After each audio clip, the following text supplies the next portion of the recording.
Well, good morning, ladies and gentlemen, and welcome to another TravelMole. What do we call them these days? COVID broadcasts? I'm not sure. We're coming to the end of COVID, hopefully, as far as travel is concerned. Certainly, as far as this nation is concerned that we're talking to this morning, we would hope that it would be coming to an end very shortly in terms of international travel. I'm delighted that I have the top man, as far as international travel into Qatar and is concerned, and he is a Brit. His name is Phil Dickinson. Good morning, Phil. Morning, Graham. How are you doing? I'm well, thank you. I'm actually in Britain at the moment. I'm in the United Kingdom. Been doing some sales calls around Europe. I was in France, Italy, and Germany, and now in the UK. UK being most difficult to get into, actually, but here I am. Well, we do have our standards. You know that. I'm glad you got through those standards and through those difficult protocols for people coming from Qatar, because I think, unless I'm mistaken, it's still a red nation as far as our traffic light system is concerned, isn't it, Phil? Correct, Graham. Yeah, we're a little bit unsure as to why that might be. I mean, I suppose you potentially because of being a big transit hub, but we have very low number of cases in Qatar.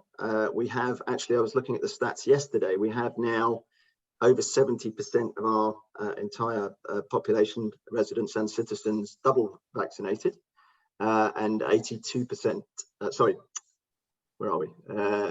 82%, get it the right way around, double vaccinated 70%, and 82%, I think, at least one vaccination. So we're well down the road on the so it's not too far off where the UK are. But let's not talk too much about vaccinations and where we're at now. Let's talk about the future. Yep. Is obviously what you're concerned about. We've just gone through the Euro Championships football. You've obviously got the World Cup, FIFA World Cup, coming towards the end of 2022 next year. And a part of that would mean an expansion of your tourism product. I mean, that's the whole reason for getting the World Cup, I would imagine, is to expose the country from a tourism aspect. And how are plans going? I mean, there must be loads more hotels and accommodation and restaurants and all sorts starting to be developed.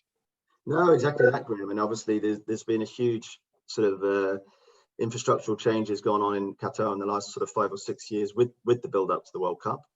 Adding an additional over 100 additional hotels, but also we've got new shopping malls, new attractions, water parks. We've got a whole layout's changed. We've built a new underground system. We're building a new cruise terminal. So there's huge sort of infrastructural changes in line, obviously, to make sure we're fully ready for the World Cup. But of course, more importantly, that allows us to sort of build on the legacy of the World Cup and increase our tourism numbers with the additional product that we have. And if let's talk about the experience and not about the World Cup, because that's really specifically sport related, and depending on how one's team performs, probably will give you an impression of how you feel about Qatar. But let's talk about the experience that one would have in Qatar as a tourist. What can one enjoy? Often Middle East nations have been accused of synthetic tourism, if you like. Is that different in Qatar? Yeah, no, definitely. I think very much so. I think what Qatar can offer is, I think we can really offer a very authentic, general, traditional experience, because we still have we have large working souks. We have the souk waqif. We're also very big on the arts and cultural side. We obviously have the largest collection of Islamic art with the Museum of Islamic Art. We have the National Museum.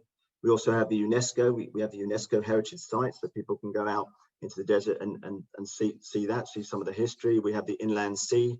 So we have the Corniche, we have the Dow's. So I think there's still a very traditional feel, very authentic feel to Qatar. You to immerse yourself in the local culture. But then we do have the modern side. We do have very much the modern. We do have the resorts. With all the facilities that you'd expect, great cuisine, great facilities, great spas, great pools, great beaches. So I think we're a very nice blend.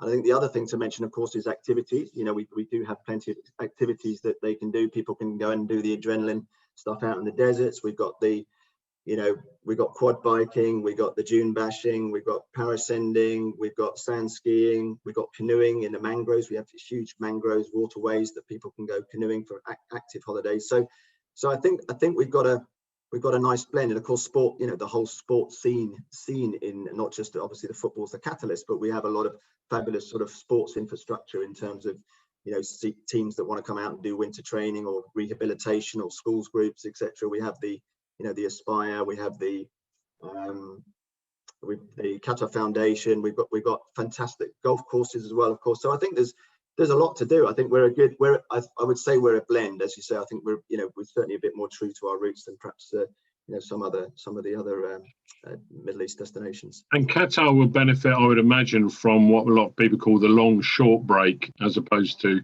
not necessarily. I'm not saying they wouldn't want to go there for 10 days or 2 weeks, but it also benefit from in terms of European inbound tourism. It would benefit from the long short break.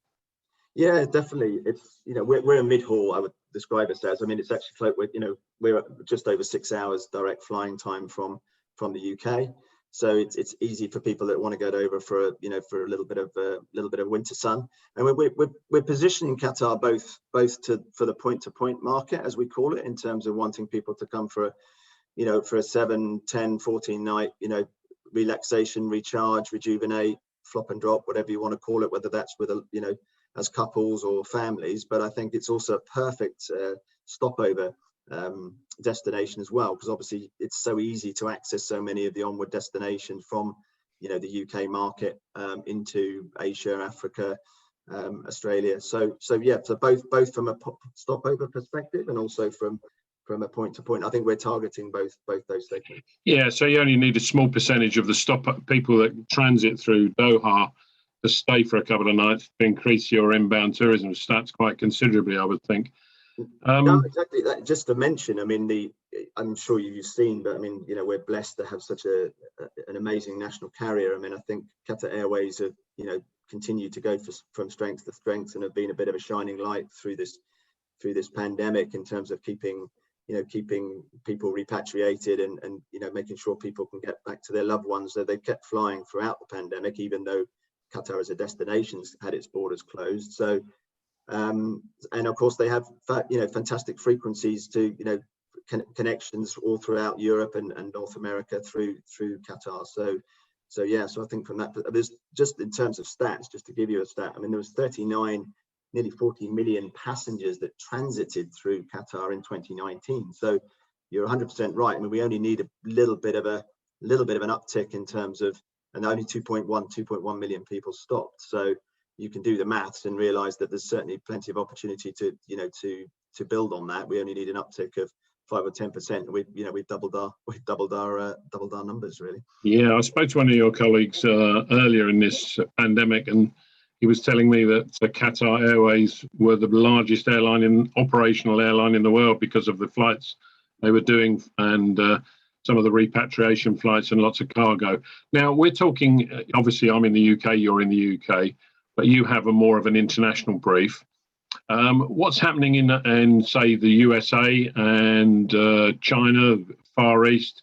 What plans do you have there in terms of marketing? Is it all trade, or are you doing consumer advertising like you're doing in other places? Yeah, no, good question. So we've identified, so basically our 2030, part of our 2030 vision, obviously, which is very aligned with, with the government, with the Emir, is we're basically looking to treble our arrivals into Qatar by 2030. So we were sitting at about 2.1 million in 2019. So we're looking to get to between 6 and 7 million by 2030. So in order to do that, we've identified around 16 core source markets. And a lot of those are the traditional, what we would call the traditional European markets. So, UK, Italy, France, Germany, Russia, for people that are going to come and enjoy some sunshine and as well as cultural experience in Qatar. But then also markets, as you quite rightly say, big stopover markets like the United States, because obviously there's a huge amount of frequencies and cities that Qatar Airways fly out of from North America and Canada as well, for that matter. We've also got Air Canada out of Canada. And similarly with these big emerging markets as well, obviously the likes of China, but also India. India's obviously we're very close to India, and it's actually our largest source market at the moment. So I think we definitely see those markets probably more so as stopover markets rather than point to point. But we certainly see a huge amount of potential, and we'll certainly be having a lot of effort with. It's twofold, Graham. So myself and my team are very focused on the trade. I mean, we're very focused on making sure that we're engaged with, whether it's trade media, whether it's the tour operators, whether it's the travel agents, making sure we're getting that there's product on the shelf. Because one of the things we suffered from was that there literally just wasn't enough Qatar product being sold by the main tour operators. Now, then we dig into the reasons for that, and the reasons for that are the fact that there's obviously an awareness, but there's a bit of an awareness problem. People just don't know enough about Qatar, what to do, what's Qatar all about. So that's where we'll be ramping up our consumer activity. So we'll be doing consumer marketing and campaigns, and also PR, social media activity in those markets as well. So it's a mixture. So we'll be obviously focusing on the consumer awareness, because there's a lot of, the thing that's amazing with Qatar as well, there's a lot of myths that we did huge surveys. We surveyed over 58,000 people in these core source markets. And it was amazing, some of the feedback that we got. A lot of people thought, Qatar was completely dry. A lot of people thought English wasn't widely spoken. A lot of people thought you had to cover up completely. A lot of people thought it wasn't safe. I mean, so now we're in the travel trade, so we're a bit more savvy, we're a bit more knowledgeable. But if you're the end consumer and you've got that perception, that means you're not even in the consideration space for a destination like Qatar. So we're definitely re-ramping up our marketing. So you'll see quite a lot of marketing campaigns. We're just deciding when the optimum time is to launch that. Obviously, it's been tricky to decide with the with the pandemic, but you'll see some really exciting consumer activity, and obviously we're ramping up our PR. But then the job of myself and my team, it's because I have rep offices in most of those core markets, as well as an experienced international team in Qatar as well. Our job is to make sure that we're getting that, engaging with the tour operators, doing some co-op marketing with them, making sure we're getting their teams trained, doing fan trips, making sure we're getting them all up to speed with everything Qatar, so they can convert hopefully that interest that we're creating with the consumer. Well, so it sounds like you've got a very busy couple of years coming up, and certainly until 2030. I wish you the very, very best of luck. I know you've got some big plans for the UK trade with mega fams and so on, and I would imagine they would be repeated throughout the world with other, of your core core markets. So good luck, and let's have another chat in a year's time and see how you're getting on.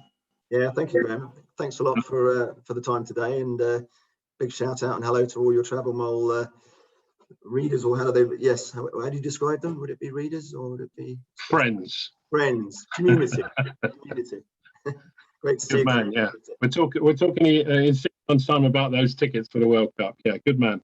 Definitely. No, I think it's the plan. It's worth mentioning. We definitely would like to get. We will be bringing some of the trade over for that. We want to make sure that they get to enjoy it as well. So I think I don't think there's a bigger incentive than that, is it? Getting over to enjoy a World Cup, especially if England qualify, and Scotland and Wales and Northern Ireland. Let's hope so. Yeah, and the USA and China and all the other key markets.